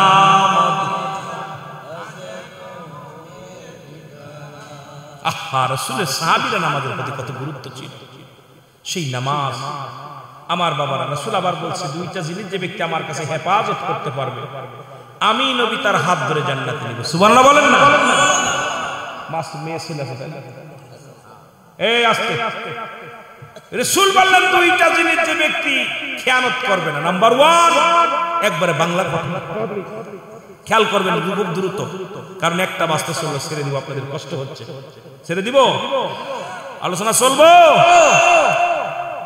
কে কে শুনবেন একটু হাত বান্ধি দিয়ে কত বল থাকবে মারহাবা বলে আবারও কাছে তো ভালো লাগছে আপনারা এই যে পাগলের মতো সে বসে আছেন যারা বসে আছেন বিরানি বড় শর্ত না মাহফিল ধরা পর আলোচনাগুলো শুনতেছেন আমি এত হার্ড আলোচনা করি না একদম বোঝানোর জন্য একদম সিম্পল যে কথাগুলো একদম সহজ সরল ভাষায় যেগুলো আপনাদের বুঝতে ভালো হবে রাসূল বললেন দুইটা জিনিস যে ব্যক্তি হেফাজত করতে পারবে আমি নবী তারও হাত ধরে জান্নাতে যাব নাম্বার 1 দুগালের মধ্যবস্তু সুবহানাল্লাহ বলেন নাম্বার 1 কি মুখ নাম্বার 1 এইটা জিহ্বা যেটা বলা হয় এক কথায় জিহ্বা এটাতে বিড়ি খাওয়া যাবে না কাউকে গালি দেওয়া যাবে না কাউকে কষ্ট দেওয়া যাবে না মুখের ভাষা বাবা গভীর মনোযোগ মুখের ভাষাটা ক্লিয়ার করতে হবে এই মুখ দিয়ে মানুষের ফায়সা কথা বলবেন এই মুখ দিয়ে বিড়ি টানবেন গাঁজা খাবেন ইয়াবা খাবেন গালি দিবেন মানুষকে বিবিরে গালি দিবেন কথা কই না এই মুখটা যে ব্যক্তি পবিত্র দুইটা জিনিস নবীজি বলছে মুখটা আরেকটা হলো দুই পায়ের মধ্যে বস্তু যেটা হলো স্ত্রীলিঙ্গ এবং পুরুষ লিঙ্গ এটা যে ব্যক্তি একমাত্র স্বামী স্ত্রী ব্যতীত স্ত্রী স্বামীর কাছে স্বামী স্ত্রীর কাছে ব্যতীত অন্য জায়গায় অপচয় করবে না আমি নবী ওয়াদা করেছি তাকে হাত ধরে জান্নাতে নেব সুবহানাল্লাহ বলেন যে সমস্ত ছেলেরা অন্য নারীর কাছে গেছে এই বিবি ব্যতীত যুবকরা শোন এত ওয়াজ করে লাভ নেই অল্প ওয়াজ দরকার যে সমস্ত ছেলেরা একমাত্র হালাল বিবি ছাড়া অন্য কোন নারীর কাছে গেছিস টাকার বিনিময় বা অর্থের বিনিময় বা প্রেমিকারে ভুলভাল কইরা ওদের রিসোর্টে নিয়ে কথা বলিস না বাবা আমাদের মতো মৌলবীরা আবার রিসোর্টে যায়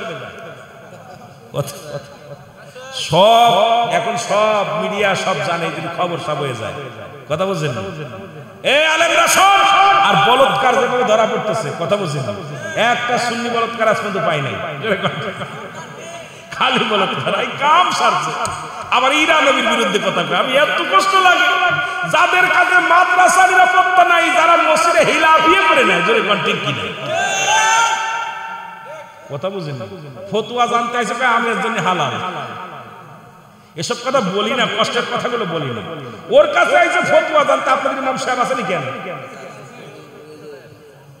আর ও বাচ্চা মানুষ বিপদ আছে আগে বাবা কারণ আলহামদুলিল্লাহ কারণ বাচ্চা এই জন্যই বললাম আমার বয়স 2004 সালে কামেল কমপ্লিট করছি 2004 সালে কামেল কমপ্লিট দেখা যায় মনে মনে একেবারে মনে জোয়ান আসলে জোয়ান না হয়তো আপনাদের দোয়া আছে এই জন্য আর স্পিড বাড়ছে কথা বুঝলেন হুজুরের কাছে এসে ফতোয়া এনে মহিলা জিজ্ঞাসা করতেছে আপনাকে না আবার ভেজাল দেয় না সকালবেলা আবার হুজুরের ধরেন না হুজুর আমি তো বিয়ে করছিলাম স্বামী তো তালাক দিছি এখন আবার তো স্বামী শাস্তে কি করা যায় কয় দাঁড়াও জায়েজ করে দিচ্ছে হালাল করে দিচ্ছে তাড়াতাড়ি সাক্ষী দিয়া হুজুরে নিয়ে মসজিদের পুরা কামড়া করে দিচ্ছে কথা বুঝছেন আরে যে দেশের হুজুর একটা মহিলা অর্ধ বয়সী মহিলা যে মেয়েটার সঙ্গে এই করছে একদম মধ্য বয়সী মার বয়সী, একটা মার বয়সী নারী মানুষের লোভ সামলাতে পারে না, এদের কাছে ইসলাম কেমনে ভালো থাকবে আমার বিশ্বাস হয় না। জোরে বলেন ঠিক কিনা?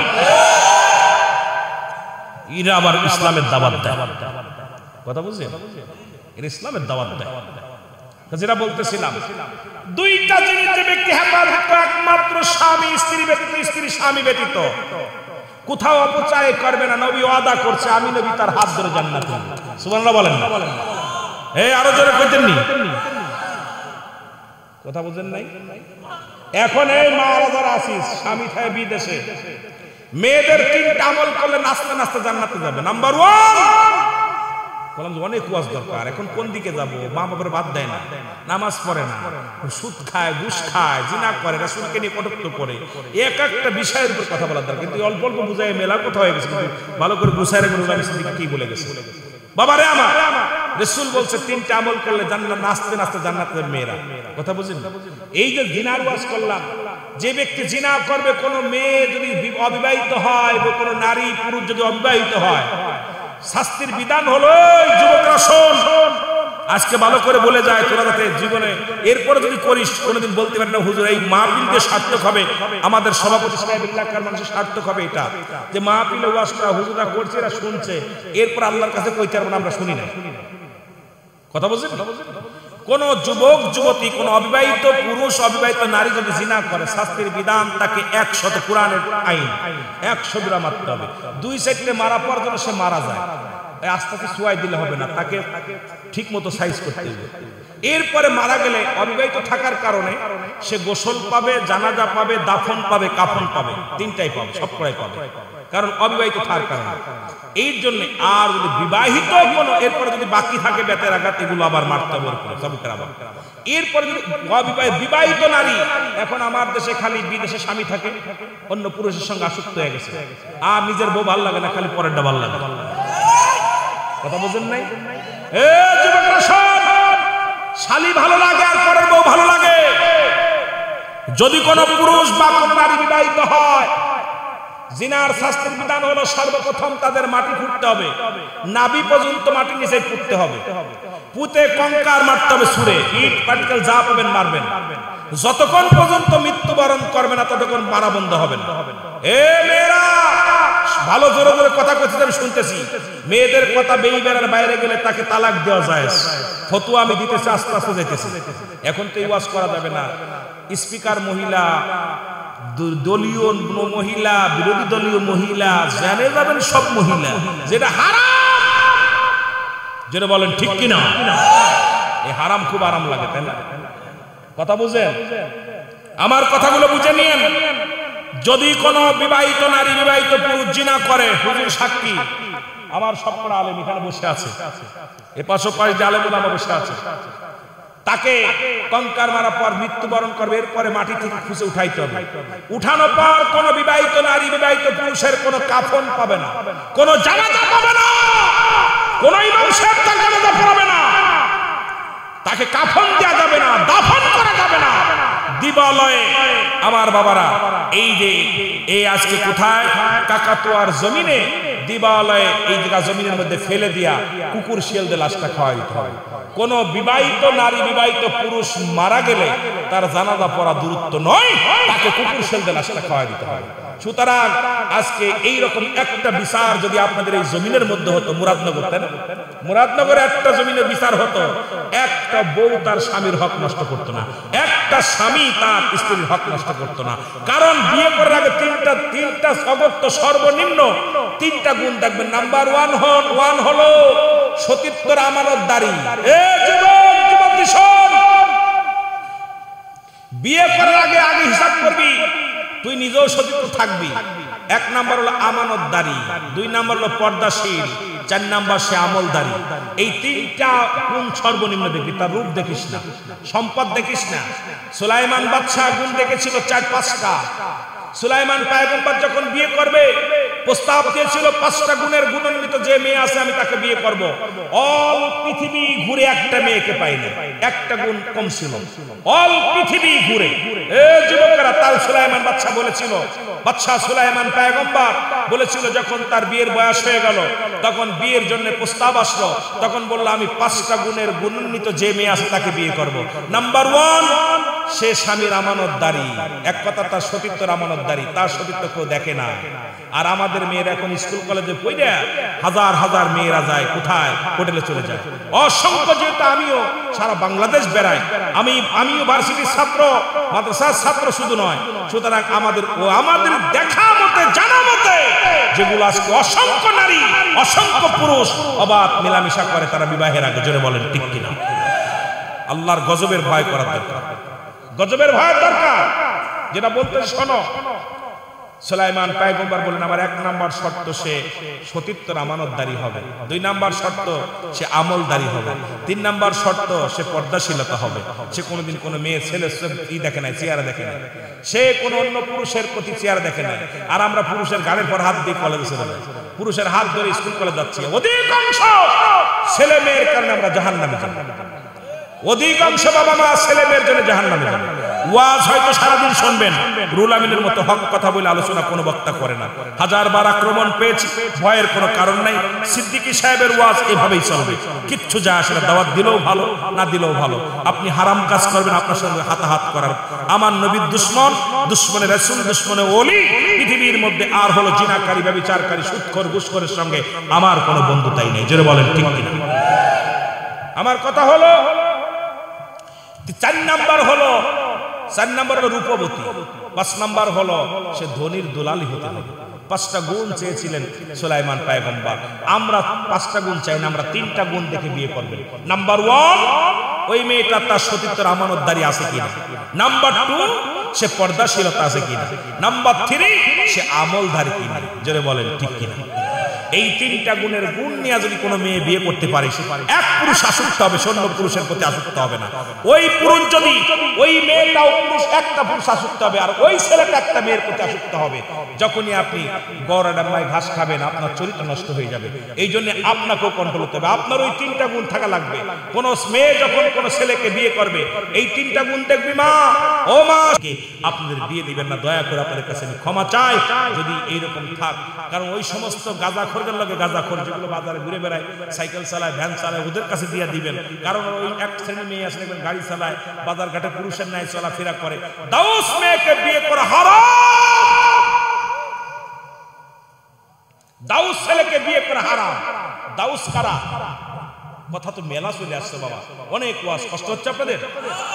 দাউস ছেলে, দাউস মেয়ে, যে সমস্ত মেয়েরা দাউস না, যে সমস্ত মেয়েরা মেয়ে কুলে জন্ম নিয়ে ফ্যান শার্ট পরে, শার্ট গায়ে দেয়, ভালো করে মেয়েরা আজকে ফ্যান শার্ট পরে, শার্ট গায়ে দেয়, পুরুষের ন্যায় চলাফেরা করে, পুরুষের মতো বুক টান করে হাঁটে, দেখবেন হাঁটার সময় ওরা বুক টান করে হাঁটে, এরা হলো দাউস। একজন ইমানদার আদর্শবান মেয়ে কখনো বুক টান করে হাঁটে না, একমাত্র দাউস মেয়েরা বুক টান করে হাঁটে। দাউস বুক টান করে হাঁটে, পুরুষের ন্যায় কথাবার্তা বলে, পুরুষের ন্যায় চলাফেরা করে, পুরুষের মতো ভাব ভঙ্গি, এই সমস্ত মেয়েরা হলো দাউস। এদের পিতামাতা বিনা হিসেবে জাহান্নামে যাবে। দাউসের পিতামাতার একটা উপকার হবে, সেটা হলো কোনো হিসাব লাগবে না, আল্লাহ একবারে জাহান্নামে দিবে। লাভ আছে না? কথা কয় না, ভালো লাভ হইব, লস হইব। এবার দাউস পুরুষ, যে সমস্ত পুরুষেরা দাউস, যে সমস্ত ছেলেরা ছেলে কুলে জন্ম নিয়া, ছেলেরা শোন, যে সমস্ত ছেলেরা ছেলে কুলে জন্ম নিয়ে যারা কান ফুরায়, নাক ফুরায়, হাতে ছুরি দেয়, শোন ভালো করে, গলায় সোনার চেন দেয়, এটা দাউস। দাউস কথা বুঝিস বাবা? যে সমস্ত ছেলেরা গলায় সোনার চেন দেয়, হাতে ছুরি দেয়, কান ফুরায়, নাক ফুরায়, শরীরের মতো কথাবার্তা বলে, শরীরের পাশ গুড়গুড় করে, এরা হলো দাউস। এদের বাবা মাও জাহান্নামে যাবে, জোরে বলো আল্লাহু আকবার। এখানে আপনাদের এলাকায় দেখা যায়, অন্য এলাকায় গলায় চেন দিয়া, হাতে ছুরি দিয়া, কানে দুল দিয়া ঘুরে, মনে হয় মহিলা হয়েছে, ওরে জুতা ফিটা করার দরকার, জোরে বলেন ঠিক কিনা? আল্লাহ বানাইছে পুরুষ, হয়েছে মহিলা, কথা বুঝলেন? এদের বিয়ে করা হারাম। 3টা আমল দিয়ে যায় মেয়েদেরকে। কয়টা আমল? জোরে বলেন কয়টা? 3টা। নাম্বার 1, আর ওয়াজ করবো না। 3টা আমল আপনাদের ওয়াজের জন্য, এত লম্বা ওয়াজ করে লাভ নাই। 2-4টা আমলের কথা বলবেন, মানলে লাভ, না মানলে লস। কারণ মাহফিল করে যদি খরচ করে যদি আমরা ইমান পরিবর্তন না হয়, চরিত্র পরিবর্তন না হয়, আমি এমন মাহফিল দিয়ে লাভ নাই। চোখে যদি পানি না আসে, মাহফিল করলাম খালি হট্টগোল করলাম আর গিবাত করলাম, এই মাহফিল করে লাভ নাই। এই জন্য মাহফিলে এসে কিছু নিয়ে যাব। 3টা আমল করলে মেয়েরা জান্নাতে যাবে নাচতে নাচতে। নাম্বার 1, 5 ওয়াক্ত ফরজ নামাজ এবং ফরজ রোজা। জোরে বলেন সুবহানাল্লাহ। আরো জোরে বলেন। যে মেয়েদের 3টা আমল, মেয়েরা পিছনে যারা আছি মাইকের আওয়াজ যারা শোনো লিখে নাও, 5 ওয়াক্ত ফরজ নামাজ এবং ফরজ রোজা, এটা যারা আমল করবে। এখন মেয়েরা বলতে পারে হুজুর আপনি তো আলেম মানুষ, আমাকে তো আল্লাহ মাফ করছে। হ্যাঁ মাফ করছে। যখন কোন মেয়ে ঋতুবতী হয়, হায়েজ আসে, সঙ্গে সঙ্গে নামাজ রোজা দুটোই ছেড়ে দিবে। একমাত্র যখন তারা পবিত্র হবে, কাজা কোনো নামাজ আদায় করা লাগবে না। কাজা শুধু ফরজ রোজা, এটা কাজা আদায় করতে হবে। সুবহানাল্লাহ বলেন না? কোন নামাজ কাজা আদায় করা লাগবে। পুরুষের জন্য কোনো মাপ নাই, মেয়েদের জন্য মাপ আছে, পুরুষের জন্য কোনো মাপ নাই। সফরে আসো 4 জায়গা 2, দাঁড়ায় পড়তে না পারো বয়া পর, বয়া না পড়লে হুইয়া পর, হুইয়া না পড়লে ইশারায় পর। পুরুষের জন্য কোনো মাপ নাই। পুরুষদের খবর আছে, একদম ঠ্যাং বাড়ি ভেঙে ফেলবে। কথা বুঝেন? কোন মহিলাদের আল্লাহ ছাড় দিছে, পুরুষের কোনো ছাড় নাই। নামাজ ফরজ, নামাজ ফরজ রোজা। নাম্বার 2, জোরে বলবেন, এত জোরে বলবেন সুবহানাল্লাহ যেন তাবু নড়ে যায়। নাম্বার 2 হলো স্বামীর খেদমত। আরো জোরে, আরো জোরে। আসেনি রে বা? আছে? স্বামীর খেদমত আছে? স্বামীর খেদমত নাই রে বা। ওরা লিপস্টিক নিয়ে ব্যস্ত। কথা বুঝেন? বুড়ু ফেলেন, বুড়ু ফেন না কি পায়, আইল্যান্ড কি কি আছে মানে ওইগুলো নিয়ে ব্যস্ত। ওরা কেমনে, ওরা নিজেরা সাজবে না, স্বামীর সাজায় রাখবে। এর স্বামী যদি স্ত্রীর দিকে একটু মায়ার নজরে তাকায়, রাত ভরে ইবাদত করে যে সব পাইছে, সারা রাত ধরে নফল নামাজ পড়ছে, স্বামী তার উপরে সন্তুষ্ট না, সব বরবাদ। আর সারা রাত ঘুমাইতেছে, স্বামী তার উপরে খুশি। সারা রাত ধরে নফল নামাজ পড়লে যে সব হতো, স্বামী শুধু একটা মিষ্টি হাসি দিচ্ছে স্ত্রীর মুখের দিকে তাকায়, তার চাইতে দ্বিগুণ সব তার আমল নামে লেখা হয়। শোন, ওরা স্বামীর সামনে গেলে মুখ পোড়ায় খায়, দেওরের সামনে গেলে হাসি দেয়। ঠিকই না? ঠিকই না? আহা, স্বামী মহিলা স্বামী পাবো, দেওরা মহিলা পাগল হবে। ঠিক কিনা? দেওরের লগে দেওরের মুখ দেখা হারাম। কোন মৌলবি ফতোয়া দিতে পারবে না। দেওরের চেহারা দেখা সম্পূর্ণ হারাম, হারাম, হারাম। কথা বুঝেন না? এই ওয়াজ করলে কি আমাদের বাদ দিব?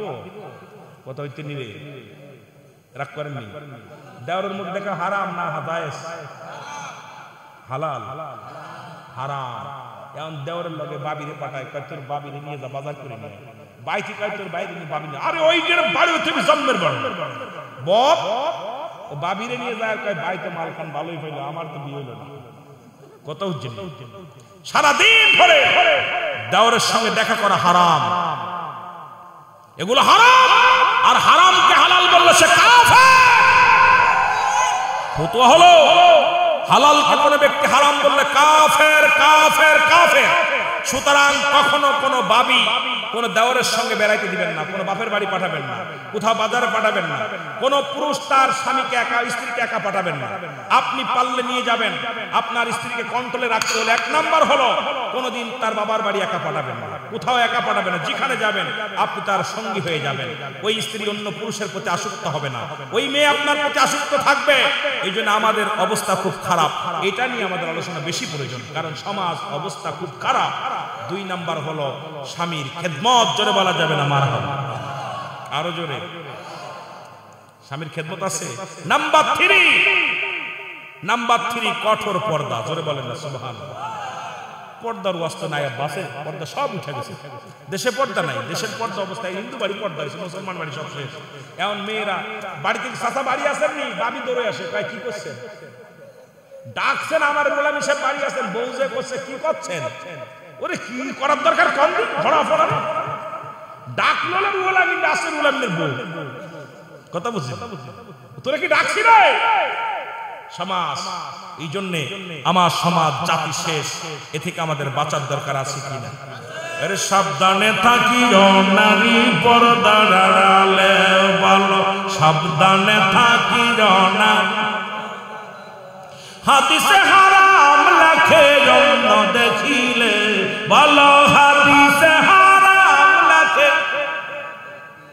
সাবধানে থাকিও নারী পর্দার আড়ালে, বলো সাবধানে থাকিও না। আবার কলিযুগের নারী গণে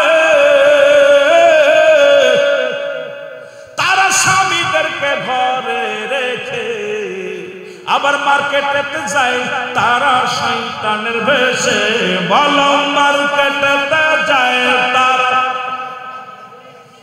সাবধানে থাকিও নারী পর্দার আড়ালে, বলো সাবধানে থাকিও।